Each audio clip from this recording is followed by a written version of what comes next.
La semaine qui vient de s'achever, semaine passée, 60 morts na commande. Il y a 3 jours, na Béniville, 17 morts. Et voilà maintenant le gouverneur militaire. Alors lui qui faut pas qu'on batunion sur ba marché ba manifester na Goma contre l'arrivée à la police rwandaise. Donc on fait même mater le peuple à ne pas manifester. Donc on m'a dit maman na ngai lobby. Au bengue soi-disant au nom de la sécurité, il va sécuriser qui? Amouli a qui récit le numéro 1 à la police rwandaise pendant 3 heures du temps. Ceux qui sont dans la faute, Kamouli disent a décliné ma responsabilité dans le public, ces accords sur le nom du peuple. La solution ici, il faut que le peuple se prenne en charge. Il faut une grande révolution, il faut un grand soulèvement. S'il y a défaut, ce soulèvement peut apporter les deux régimes du Rwanda et de l'Ouganda. C'est vraiment regrettable dans le Kasaï, parce qu'ils ont appris que le président arrive, il commence à faire n'importe quoi, sable au rouge. C'est vraiment regrettable. Les politiques congolais se sont transformés eux-mêmes au colons pour coloniser leur propre peuple. C'est un assujettissement. Et puis ils commencent à nous embrouiller inutilement. Ces gens-là bouffent l'argent inutilement. S'il était sérieux, il faut démissionner. Est-ce que les Kassaïens auront maintenant du travail? Cette malnutrition aiguë, ils ont frappé Kassaï. Et la solution qu'on a 2 jours, que le président ne peut pas être esclave de son propre fanatisme. Et des fois, Banda, 5 ans, mon bébé, Torobamba Banzela. Mais finalement, vous ne sentez pas que Félix ne mérite pas le coup. Nous sommes très désolés de ce qui se passe. Moi, je regrette que le peuple, comme ça, peuple, nous ne pas patients. Banda Vandagi 2 ans et demi, combien d'hectares de la salette à Massamou et Panina Bouini? À quelques années, on lutte contre la pauvreté. La pauvreté, c'est toute la République. Kabila, avant de quitter le pouvoir, a Tali, quelle est la formation politique sérieuse?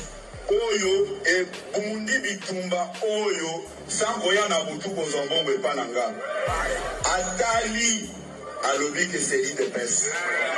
Le peuple est le souverain primaire. Bango ba comme ça tout pouvoir émane du Kabila, Kabila est le souverain primaire. Or ba tout pouvoir émane du peuple. IDPS a yiba pouvoir et l'ongona Kabila. Ngaite Kabou yana IDPS ba changer article 5 de la constitution. Place ya Joseph Kabila ezali awati.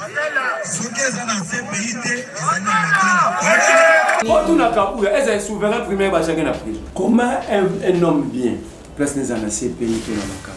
Je demande à Kabouya à cause de Bissot la solidarité négative dans le un citoyen sérieux ne peut pas réagir sur les propos de Kabouya. Pour Kabouya, il y a un moment où Bissot tient le micro, il ne maîtrise pas ça. À une dernière dans la CPI, Kabouya. Élection ou pas, le peuple va se prendre en charge. Ces genres de scénarios, ils ont déjà révolus, dépassés. Vandi pour distraire le peuple, ou c'est le mot de ça débat. Au Congolais de ne pas se distraire pour la débat, au Kabila ça accident, au Kabouya Kabila au CPI, au Félix au Kasaï, distraction. Il faut que le peuple prenne conscience, tout le monde population, tout le monde peuple.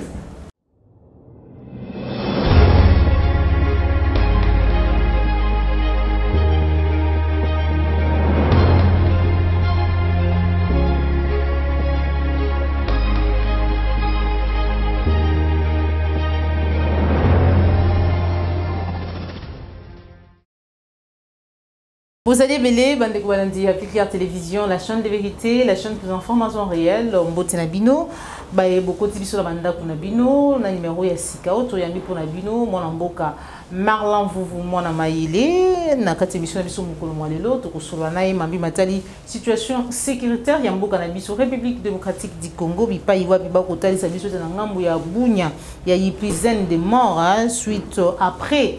Attaque ya ba Kodeko oyo basila qui vraiment ko mema bibwele 370 vaches na ba toro ya ndeko Jonathan ba piller ba keyi ben sima na yango bato bakufi tokolobela yango na kati émission na biso mokolo mwalelo tokolobela Mayematali bongo bokendi tope boyei ya Félix Antoine Tshombo Tshisekedi kuna na ngambu ya Mbujimai raison il est arrivé na yetu ya visite ezali nini alors que déjà bayimbo kabakoloba vraiment makambo belé to kosobango na kati émission biso mokolo mwalelo mais aussi Mayematali ba déclaration tout pe propos ya Augustin Kabouya ou ezali bongo secrétaire général ya IDPS koloba ete lelo bisika ya Joseph Kabila ezali bongo na CPI to pe na prison ya Makala eke baye bazali ko souhaiter bozongi ya Joseph Kabila na kati ya bokambi ya mboka bazali bato bazali ko lukela ye ba problème wana to kosola mona kati émission na biso mukolo mo lelo na mona mboka Merlin Vuvu mwana mayele mikasi ya mbu na pesa ye maloba na pesi matundu na yo popola yo muzwami na sima caméra cordo pe mafuku Joël Gonago chasseur d'image mwana mboka Merlin Vuvu mwana mayele bonjour. Bonjour maman Joël Kombe, bonjour na bana sa plus clair TV na pesi ba joyeux Noël na Christian Bopat le référendum Jean Bembe West Odombo Komanda Iso Kulutu na ngai Bobo Congo na ba résistant nyonso ya poto na pesi Jacques Makabu lo miniature ba joyeux Noël na ye na bato ya est na koyebisa bango baza makasi le pays ne sera jamais balkanisé. Merci beaucoup. Le pays ne sera jamais balkanisé au lobby yango. Mais talisi biso ete ba Codeco ba sili bongo ko côté la bandeko na biso kaka na partie est ya République bi pai wa bi bazui ndeko Gédéon moko azalaki bongo na bibwele na ye 370 vaches y compris ba taureau ba kei na yango et salami mambi wana salami bongo na Ngazba aux environs de 100 km, il y a nord, il y a Bounia. Réaction là. Donc ça mis la province et tout. Une dizaine aussi de morts. C'est ça la grande question. Tant que la guerre de l'Est, ce n'est pas une guerre classique. C'est une guerre asymétrique. Une guerre asymétrique, c'est-à-dire l'ennemi n'est pas identifié. Tant que l'armée ougandaise est bombardée, banane. Guerre asymétrique, tu peux par exemple facile na Kinshasa pour vendre na plateau, ba kuluna ba ba kati ba tubaki. Est-ce que tu vas retrouver bango? Est-ce que tu vas ba kuluna na ba kuta na Rawal, ba se ravita Rawal. Guerre ya est, ce n'est pas une guerre classique, c'est une guerre asymétrique. Ba ben que ba après ba bombardement wana. Ba rebelle wana, ba Panzani. Ba récupérer ba village, ba territoire, armée ougandaise et armée congolaise. Et voilà. Les gens à Dembada, ça arrive à se réunir, se reconstituer pour tuer. Parce que ça, ce n'est pas la première fois. La semaine passée, ils ont tué 60 personnes à commande. 60 personnes. Donc, il y a nécessité d'évaluer l'état de siège. Moi, je ne comprends pas l'Assemblée nationale et le Sénat. Vendre à chaque fois, par exemple, pour ronger. Mais on proroge quelque chose après quand même évaluation. Ça fait 10 ou 11e prorogation. 11e prorogation. Pour quel bilan? Qu'est-ce qui a déjà été fait en termes d'avancée? Qu'est-ce qui n'a pas été fait en termes de stationnement? Comme ça, vous évaluez, vous dites qu'est-ce qu'il faut maintenant faire ensemble avec le service de la pays pour que tout progresse. Mais puis, l'Assemblée autorise la prorogation pour la 12e fois de l'état des sièges. Aucune évaluation. Il faut réévaluer. D'ailleurs, les catholiques, il faut d'ailleurs requalifier l'état de siège. Parce que là, c'est la limite. Le nombre de morts est exactement. Chaque jour, maintenant, on a bombardement et des bandades, groupes armés. Mais ces groupes armés arrivent à tuer chaque jour. Je vous dis que la semaine qui vient de s'achever, la semaine passée, 60 morts na commande. Il y a 3 jours, dans Béniville, 17 morts. Et voilà maintenant le gouverneur militaire. Alors, il faut pas qu'on marcher, manifester à Goma contre l'arrivée à la police rwandaise. Est-ce que vous comprenez? Donc, on fait même mater le peuple à ne pas manifester. Donc, quand le peuple, seulement parce qu'il a manifesté mécontentement. Et à l'état de siège, il y a aussi une intimidation, une arrestation arbitraire. Il y a courage dans des idées modèles cadre. Donc on l'arrête simplement parce qu'il a dénoncé l'arrivée de l'armée rwandaise. Est-ce qu'il n'est pas citoyen? C'est que l'armée rwandaise a commis au Congo. Qui est ce Congolais qui peut accepter que l'armée rwandaise les sous? Idéngoé avait raison. Il était dans autodéfense. Donc, maman n'a pas lobby. Au bien soi-disant au nom de la sécurité, il va sécuriser qui? Donc, il y a un autre Félix. Si tu as moi, je suis Stéphanie, sur Stéphanie, sur Inan. Il y a un autre qui m'a violé, aya lobby go soigner. Mouto a violé moi naï. Ben c'est lobby que mouto là un médecin peut traiter ta fille en demande. Mais comment est-ce que pour la République il se laisse faire, il appelle le même bourreau, Baya, soit disant au nom de la sécurité. Dans le Babiote, il n'y a aucun accord entre la police rwandaise et la police congolaise. Mais qu'est-ce que Amouli a été allé faire en Rwanda? Le général Amouli s'est déplacé de Kinshasa. Est-ce que promettait que d'ici les 20, ils allaient nous dire accord en gros, ils allaient dire à quoi? Mais d'ici les 20, nous sommes 23 aujourd'hui. Nous sommes le 23. Ils ne vont pas dire Amouli a qui récit le numéro 1 la police rwandaise pendant 3 heures du temps. Si ceux qui sont dans la faute, qu'Amouli disent, a décliné ma responsabilité dans le public, il ces accords sur le nom du peuple, quand le peuple réclame clarté. Peu importe. Mais qu'est-ce qu'il sait à Solo là qui pendant 3 heures du temps à la police rwandaise? Bando sur la néné pendant 3 heures du temps. Il a été récit. Les images sont là. Vous êtes de la presse, il faut balancer les images. Amoul était récit par le numéro 1 de la police rwandaise. Ils ont discuté pendant 3 heures du temps. Ils discutaient sur quel sujet? Amoul ne gère pas la police rwandaise, non plus celui-là gère la police congolaise. Les deux plus gradés, il y a des polices, pendant 3 heures du temps. Pourquoi seulement il faut négocier avec l'Ouganda et le Rwanda? Pourquoi seulement pour estimer que le Rwanda et l'Ouganda qui peuvent nous aider? L'Ouganda est bombardé parce qu'il y a eu des attentats, que ADF va se faire pas selon Bango. Bon, le Rwanda va intervenir, FDR va bomber le Rwanda. Quand le Rwanda maintenant interpelle l'Ouganda. est ennemi, Bango est ennemi commun. Nous n'avons pas d'ennemis communs. Nous, dans le Bango chaque fois. Le Congo est victime d'une double occupation. La première occupation, c'est l'occupation internationale des multinationales, mais 2 portes d'entrée, le Rwanda et l'Ouganda. Donc ça, c'est l'occupation internationale. Deuxième degré de l'occupation, c'est l'occupation congolo-congolaise. Ça dit, bonne autorité congolaise, autorité, officier supérieur armé, à la police, il y a des politiciens d'autorité. Côté de la mine, parce que Bango va assujettir ça peuple, au moins par exemple, dans la sorte d'occupation. Le peuple manifeste contre l'arrivée de la police rwandaise, le gouverneur militaire dit qu'il faut arrêter tous les manifestants. On comprend l'occupation. C'est-à-dire un Congolais veut mater les autres Congolais pour ses intérêts. Donc c'est double occupations. C'est là que moi je suis contre les élections. Nous avons fait 3 élections au Congo, nous n'avons pas réussi à résoudre le problème. Nous avons une classe politique de marionnettes. Des gens soifés d'argent. Donc, nous avons des colons noirs, des gens qui cherchent à coloniser les autres. Alors, qu'est-ce qu'il faut faire? Même en science, il y a ce qu'on appelle la révolution scientifique. Il y a la révolution totalement dans la classe, l'âge de la lumière, l'âge tel, l'âge de la technologie. C'est-à-dire, ce sont des révolutions. Et la solution ici, il faut que le peuple se prenne en charge. Il faut une grande révolution, il faut un grand soulèvement. S'il y a défaut, ce soulèvement peut apporter les 2 régimes du Rwanda et de l'Ouganda. D'accord. Merci beaucoup, mon nom est Merlon. Vous, Félix Antoine Tshisekedi, bientôt au Kasaï. Enfin, à Okende Mbujimaï.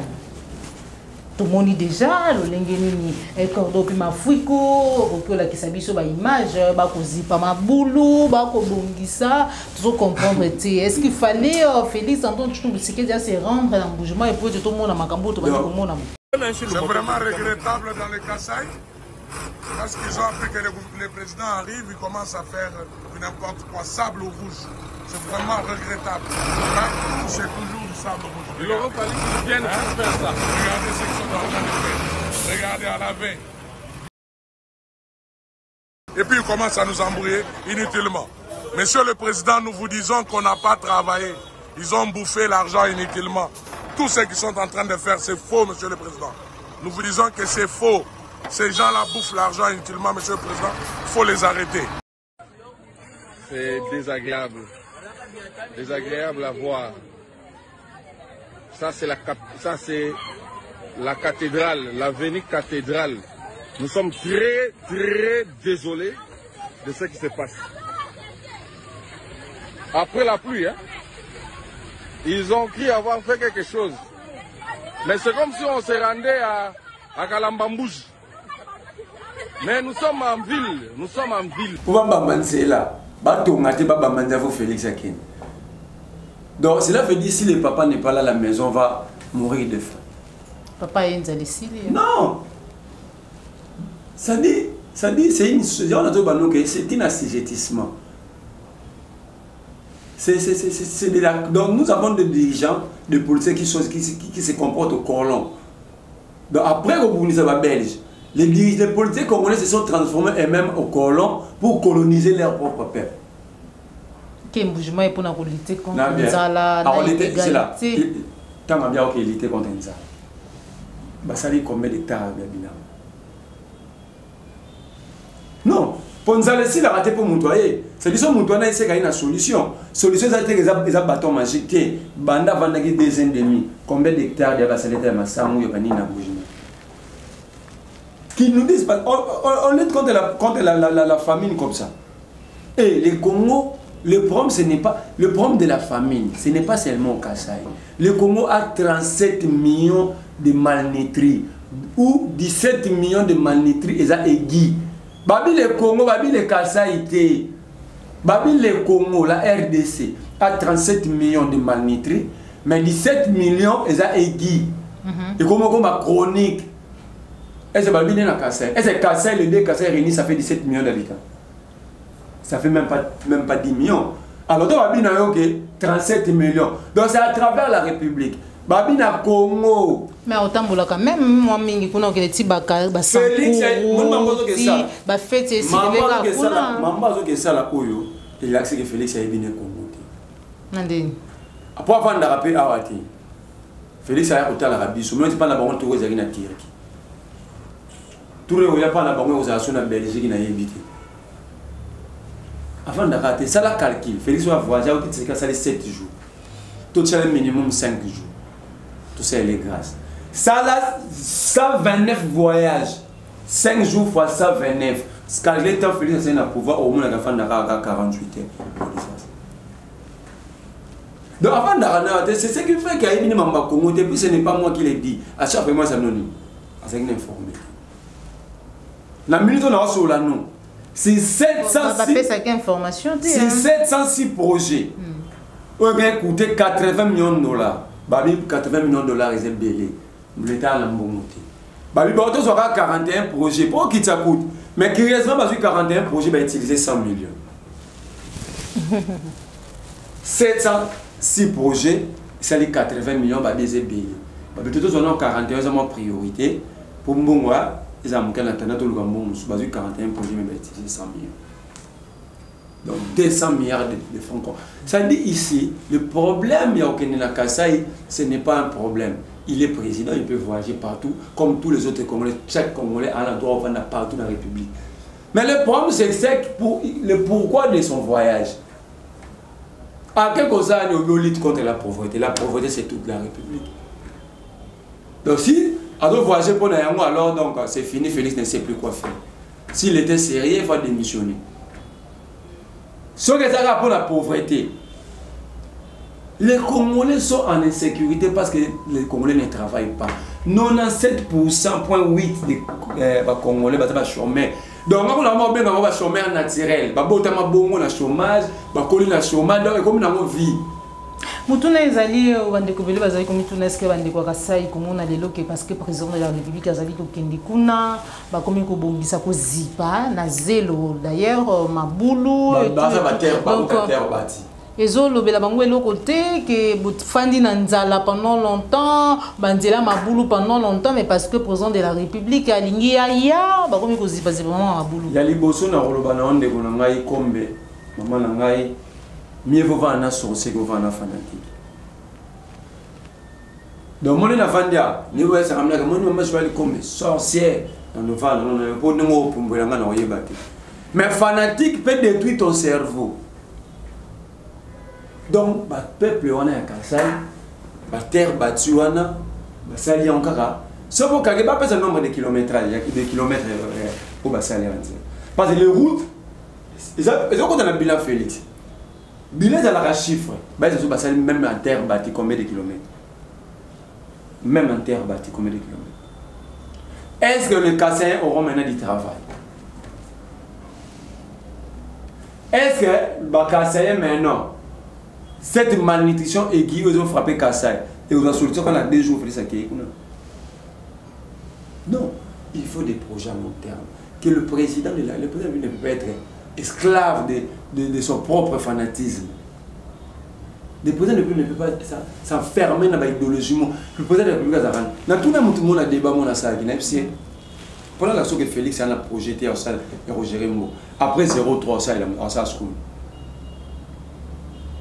Parce que ça les calcul banal Félix Aya, au vu 100 jours, au vu il l'ingélo, na 0,3 au monde a la même action. Dans l'Oramora Bamba Bandela, tout le monde se manzela, tout Bamba Banzela, il ne parle pas de l'eau, ni de l'électricité, ni de l'emploi, ni de la santé, ni de l'éducation. Ce n'est pas son problème. Et depuis Banda, 5 ans, mon bébé, Toro Bamba Banzela. Mais finalement, vous ne sentez pas que Félix ne mérite pas le coup. Et si je regarde bien, je comprends que Félix n'a jamais été préparé, même à être chef du quartier. Comment ça? Mais comment un président de la République a comme le roi d'Assala qui s'abokoko? Asimba makaso mabe, après ça, oh mabe, y'a comme la part, y'a comme tout le monde la part, un président de la République agit sur base d'un programme. Ce programme est chronométré. Alors, par rapport à ça, nous devons toucher à un tel bailleur, pas financier. C'est ce qui fait que parce que ce n'est ni chronométré ni organisé. Ce n'est pas systématisé. Il n'y a pas de toit IDPS tourné après 0 tour. Pour chose dans le programme à Félix Zani. Après 0 tour. Le programme du président est public. Parce que c'est supposé qu'il a été élu sur base d'un programme. Voilà, c'est que le peuple a commis dans 5 ans, on s'en a voilà, dans la socialité. Social, oui. Quand on a le compte de thème, on a le bien on va t'indagir. On va c'est l'état cardioche. Ça dit, moi je regrette que le peuple, comme ça, peuple, une vision non paroissiale. Hein? Le président Sokoya, Babami, moi, ma boulot, mon William. C'est moi, terre bâtiment, la Kassaye. Non. Le président a été mboka nyonso na mokili ezalaka chantier même les États-Unis batongaka lelo. Dans les travaux, ils ont vu à chaque jour l'amélioration, la recherche de la perfection. C'est chaque jour. Ce n'est pas parce que le président. Donc, soit à Kuna, soit à Mboule BT, BT, BT, voilà, ils allaient que ça l'a passé, mais alors vous mettez au Lobakaka, il va vous séparer la présidente de la République à votre Kendekuna, Bandi que c'est pas trop bon. Allez-y comprendre. Combien des écoles construites? Parce que tout ce qu'on a bilan faisant aucun des Kassaye, voilà, ça m'a capable de faire ça. On a 3 ans. Combien des écoles construites? Combien d'hôpitaux? Même des centres de santé. Ce que vos hôpitaux ont mené les centres. Voilà, Merlin Foufou, qui Augustin Kabouya, le secrétaire général il y a IDPS, au cours de la matinée politique na bango, Kolobaete, Baignon, Sobazali Kolobela retour, il y a Kabila na Bokambi, Topé na Bokondi, Yamboka na Biso, et Zali Batoyo, Bazali Kolukela y a problème, et Sengeli Batika Kabila, Kimia, Balukele ba problème, parce qu'au jour d'aujourd'hui, problème il y a Kabila, ils allaient na CPI. Alors que kaka lobby wana bande kwa IDPS na yoka Peter Kazadi, j'avais d'ailleurs réagi tikanga na sisa musala na nga mutuna na ngai koloba ete Kabila zali mutu o esengeli ko batela ko protéger mutu esengeli afanda na kimia yo Augustin Kabouya aloba pe na biso ete soki batu balobi ete Kabila zali motema mabe azali mutu mabe zeke bango nde bazali kan bandoki. C'est Kabila tala monara batou malamu ya kopesa beaucoup les qui m'ont bailli des pèses. Démontrer Kabila avant de quitter le pouvoir à Tali quelle est la formation politique sérieuse oyo et Bundi Bitumba oyo sans koya na butu kozombo bepananga à Tali à l'objet que c'est l'IDPS. Pour des raisons de la paix, Namboka, Bandekouana Patika pour rêver, place à Joseph Kabila et Zali Awati. Ce qui est dans ces pays, c'est Zali Makala.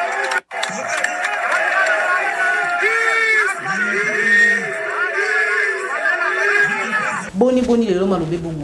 Félix Aïssel Sobosani, Kabila c'est un grand démocrate. Tout n'a pas Félix. So Kabila est un démocrate qui avait calciné les membres des deux personnes sièges. Né ya mo Kabila répondre à Bisso. À Bisso ba tozolo ba tuna mituna contre Kabila c'est que bazamité maman. Comment un homme bien place dans un CPI pour la locale? Parce que selon Bango, même si Kabila c'est un grand démocrate. Si vous avez un Kabila, c'est que vous avez Kabila, c'est un patrimoine. Il faut protéger, il faut sécuriser. C'est un symbole. Mais comment alternance pacifique et symbole? Comment patrimoine national place dans un CPI tout le monde? Ça, il faut poser cette question à Kabila. Qu'est-ce qui ne va pas dans la liste? Ce qui ne va pas, nous sommes en face. Déjà qui ont accepté de voler le pouvoir du peuple. Et au finish, au Sahel a monté, parce qu'il y a bon. Moi, le monde devant dire, si on a mouillé à bon, si on a eu $100, à utiliser, on a utilisé, monté. Donc, on a mis soit $100 à la barre, c'est une folie à qui. Mais yo on a tu sais comment l'orienter. C'est ça le problème. Il dépêche à Iba pouvoir et l'on a Kabila. Kabou yana IDPS va changer l'article 5 de la Constitution. Article 5 est lobby, tout pouvoir émane du peuple. Le peuple est le souverain primaire. Bango ba comme ça, tout pouvoir émane du Kabila, Kabila est le souverain primaire. Kabou ya mtaloba ki Kabila allé à l'Orient français. Kabila a regardé parmi toutes les formations politiques, quelle est la formation politique la plus sérieuse. Kabila a trouvé que c'est le l'UDPS, Kabila a donné le pouvoir. Donc, c'est que l'article 5 de la Constitution dit que Kabila a déjà changé le pouvoir et l'émanation de Kabila. Kabila est devenu le souverain primaire parce qu'il y a appelle ça pouvoir. Or, tout pouvoir émane du peuple. Est-ce que les lots Kabila sali Kabila ni quand on a Kabila, est-ce que le souverain primaire va chacun à prison? Bango babi Kabila n'aime taper ça beaucoup. Parce que l'article 5 peut pouvoir à peuple ba tiamo pas Kabila, tiamo combat Kabila. Non, ça veut dire au monde le logo ya binoti. So bozui ya mobo e ba osela. Et ba dégager ma case, ba conséquences za makasia. Ce n'est pas seulement le dire même en termes des actions, ba dégager ma case. Na so de avec lo abo Kabu ya zolo ba wana. Mais yebe ba ko kanga. Ba kengi la kena ba jet. La loi l'interdit. La loi dit, la loi de 2006 dit que c'est la famille du président. Déjà, on doit la garder. La garde républicaine, la gère. Parce qu'au Kabou, il y a un abat. Peter Kazel, il y a un abat. Ce n'est pas ça la violation. On est la violation. Donc en fait, nous sommes dans la jungle. Où même les lions peuvent crier ici, demain un chien crie là-bas.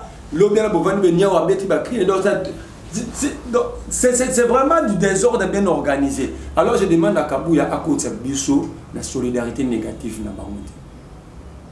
Bisso de ça, Bisso de si bango élection ou pas, le peuple va se prendre en charge. Ces genres de scénarios, déjà révolus, dépassés. Vandi pour distraire le peuple ou bien c'est l'ormo ça débat. D'abord, un citoyen sérieux ne peut pas réagir sur les propos de Kabouya. Pour Kabouya, il y a un moment où il micro, il ne maîtrise pas ça. Il ne maîtrise pas ça. Ouais. Parce que lui ne connaît pas la loi. Il vendait ses carburants. Il y a un dans la CPI. Kabouya. C'est qu'il a évité.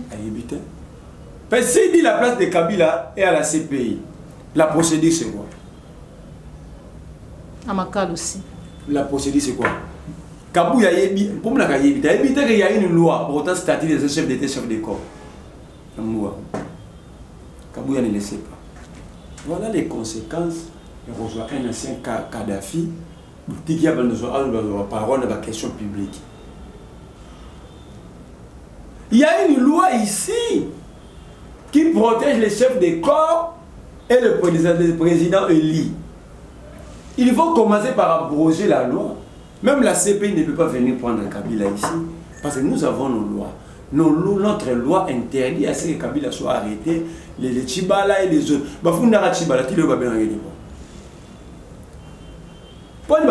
Parce qu'il jouit C'était ancien chef de corps. Il était quand même. Donc en fait, Baba Ine ba obé mineur ba liam mon FPA, ba kanga obé mineur de chef de corps. Vous êtes posé ensemble nationale. Alors, est-ce que Kabouya avant l'Oba, il y a un épisode, mieux vous n'avez pas sorcier qui n'a pas fanatique. Voilà. Pour finir, Merlin, vous, Kabila pas autant ça l'accident. C'est ça le coup. C'est l'accident. C'est l'accident. Tu sais bien dans mon chose. Eh, nous tu vois que la qui s'habille sur notre monde qui coûte une photo. On a la ligne rouge, la qui dans le. On a une place bâtie, place montre. On a une place dans des saletés. Mon Dieu, saleté. Je vois caméraman qui est en train de capturer ça. Il y a un épisode ok. Donc, ma compagne de peuple a baillé classe politique. Donc, on a créé le bloc pour distraire l'opinion. Moi, je demande aux Congolais de ne pas se distraire dans le bloc. Sauf qu'il y a eu l'accident. Mais il y a eu un accident, on dirait comment 60 Congolais qui en a parlé. Il y a 60 morts. Dernièrement, la Europe a 10 morts dans l'accident qui en a parlé. Les accidents, chaque jour, il y a eu qui était café, au moins ça les crash. Alors, qui en parle? Et si Kabila a l'accident, il y a bis aux années. Il y a bis aux années. Kabila dirigeait ce pays pendant 18 ans, il n'était pas capable de construire les routes pour mettre les Congolais en sécurité routière. Alors, si il y a cet accident pour mener, c'est ma conséquence, c'est une bêtise. Alors, aux Congolais de ne pas se distraire pour le débat, au Kabila a cet accident, au Kabila a ce pays, au Félix a un Kassai, distraction. Il faut que le peuple prenne conscience, tout le monde population, tout le peuple. Merci beaucoup, Bandeko Balandi à Clicker Télévision. Lengomo Namboka Merlin, Otukolo Banangambuya. Ils ont un avion, ils ont un Goma pour notre compte agence que c'est les crash na tongo alindo na forêt de Kalinga na côté à Chabouna. Information ma PC biso. To comme na souke émission na biso de Merlin vous message na yo na ba nyonso bazwi baku ya kolanda biso ko Maman Joël qui kana lo baleka mboya Olivier pour m'appeler. OK. La police n'a pas le service n'a pas c'est une réforme. C'est plus que nécessité. Si ceux qui ont le pouvoir, si elle n'a pas parlé du peuple à député à Solo Bazalara, l'air est venu où il faut faire des réformes profondes. Nous avons mis toute la question. Quel est le degré minimum de formation pour monter une formation dans la forme avec TID pour monter à la accès au postuler comme policier? Niveau de TID, est-ce qu'il faut un diplômé, gradué, illettré, semi-lettré, parce que la police n'est pas l'armée. La police, c'est pas tout un contact permanent. Chaque jour, à tout moment, on peuple. Bateau va échanger avec un peuple comme ami. Alors, c'est pas tout, on a un minimum de formation. D'abord, pas seulement à la police, formation normale et à vie. Moi, je degré mon étude. Oh, il y a Olivier Pouma. Mais il y a un que Belge. Après, ces policiers ordre, c'est des policiers comme les ici. Une délégation. Délégation à l'État. Bah, parler ça de Toboki. Et le Belge, là, est tranquille. Les policiers, aux arrêts. Ah, on a un boga oyo. Bah, policiers, bah, bomi pas rien que pour nous donner des cash nettés. Mon avis, ça m'a bandal. Pour moi, c'est la jeune fille qui a caché pour ça, même si mon gars tiré besoin de mon. Donc il y a un problème. Si on n'a pas écrit moi, chaque jour les Congolais sont torturés. Pendant qu'il y a des conventions internationales, il y a des lois nationales où il peut qu'ils torturent et il peut qu'ils aient arrestation arbitraire. Mais on va continuer. Nous demandons à la justice militaire de bien faire son travail. Mais aux autorités de nous faire des réformes profondes. Alors des réformes s'imposent, c'est une impérative maintenant pour régler cette affaire. Sinon, tout le temps, la société. D'accord. Parce que les policiers n'ont pas de choses, les policiers n'ont pas de choses, les policiers n'ont pas de bière, les policiers n'ont pas de kit, mais ils ont armes. Sauf qu'il n'y a pas de camp. Il n'y a pas des endroits où on fait plus de diamba, de drogue, de camp militaire, de camp la police. Nous avons beaucoup de respect pour nos policiers militaires. Mais minimum d'organisation. Parce que pas même par exemple nous qui. Moi, il y aura des morts. Et conséquences, pas d'autres qui ne vont pas à moi. Alors, je demande aux députés, s'ils sont réellement députés, ils sont conscients de leur travail, de faire des réformes. Les réformes s'imposent. Tant les députés ou à IDPS, la réforme à la police, Il y a une proposition de loi pour la sécurité des homosexuels. J'ai même j'ai des informations sur. Je suis à la recherche sur une proposition de loi. J'ai même le bureau de l'Assemblée nationale à défi sur la possibilité de voilà. Merci beaucoup, Merwan Vouvou, Bandeko Balandi, appliquer la télévision. Donc, comme il y a une émission à Bissau, vous allez besoin qu'il y ait Bissau. Merci na Popola Yumbo. Zoma ki sima caméra pe na ba nyonso bazwa ki libaku ya kolanda biso mokolo malilo. Soko sepela ki na émission, liker, partager. Soko ezali mbala liboso landa biso. Kobosa na te ko s'abonner na kati ya la chaîne de vérité mais kasi yamboto ka bolana Merwan Vouvou. Numéro de téléphone pour nos contacts. La PC, joyeux Noël na corridor puis ma fille na Londres. Même si bateau qui a loin la Londres on na Birmingham. Oh. Ezaka na kati ya Angleterre. Numéro na ma to ali ni ba sur na ngai. Ça plus 243 89 31 940 mais Bissau toujours des solutions à Bissau. C'est-à-dire ceux qui veulent partager avec nous, il faut qu'Azala soit fait à révolutionner un soulèvement. D'accord. Parce que la classe politique a montré ses limites, il faut se révolutionner pour qu'il y ait de nouveaux paradigmes. Merci beaucoup, moi Namaye Merwan Vouvou, tout le monde au revoir.